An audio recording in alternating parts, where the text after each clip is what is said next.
Hi, my name is Mike and I'm a master electrician with Triple Check Electric out of Omaha, Nebraska. Today I want to talk to you about something very important, and that is whether or not you should be thinking about doing a whole home rewire inside of your home. If your home was built before 1960, you have two types of wiring present. Those are 2-wire sheath cable with no ground, or knob and tube wiring, which would also have no ground. If your home was built before 1950, you almost certainly have knob and tube wiring. When homes were built in 1960, they were not built to handle modern day electric demand. Imagine this, you're 20 years old, somebody hands you two 15-pound dumbbells. You can lift them, no problem. Now imagine you've aged 70 years, somebody hands you two 20-pound dumbbells and says, get to work.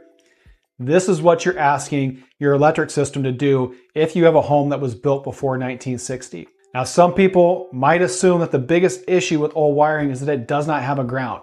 This is a big issue, but the biggest danger I see in older homes is the quality of insulation. Electrical insulation is like the skin on our bodies.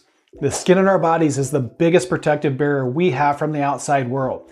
And in the same respect, the electrical insulation on wires is the #1 thing keeping you, your family, your equipment safe from electricity. Every single home that I've been into that has knob and tube wiring has insulation somewhere that crumbles with the simplest movements. This allows electricity to start looking for a different path. Electricity is a little bit like water in this sense. It will take every available path, even if it's not a safe one. It does not have feelings. It's just following physics. And if you or your family or the parts of your home that you do not want electricity to go to are a better path to ground, electricity will take that path without remorse. Now, a lot of homeowners treat wiring like the foundation. If it's not visible, it's easy to ignore, but this is exactly how small problems become big ones. Think of it like a slow roof leak. At first, it's just a stain, and then your drywall starts falling apart, and then it's mold, and then it's rotten framing. Old wiring works the same way. Small failures hide for years and then show up as a major event, sometimes with no warning. Rewiring is not about fear. It's about taking control.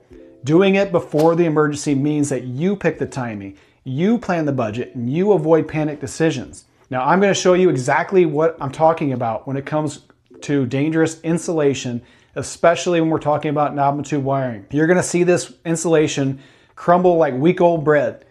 I want you to tell me, do you think this is safe for electricity to pass through your house with this kind of insulation? Check this out. This is what knob and tube wiring looks inside of your home, at least when it comes out of the wall. So watch this. This wire is so brittle. The slightest movement.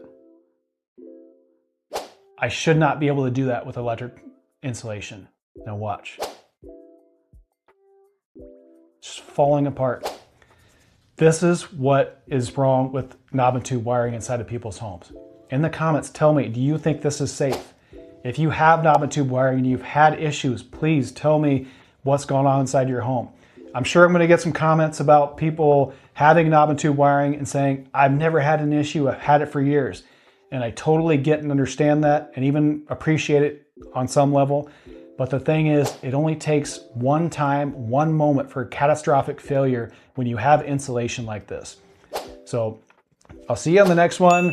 Take care. And like I said, leave the comments below and have a great day.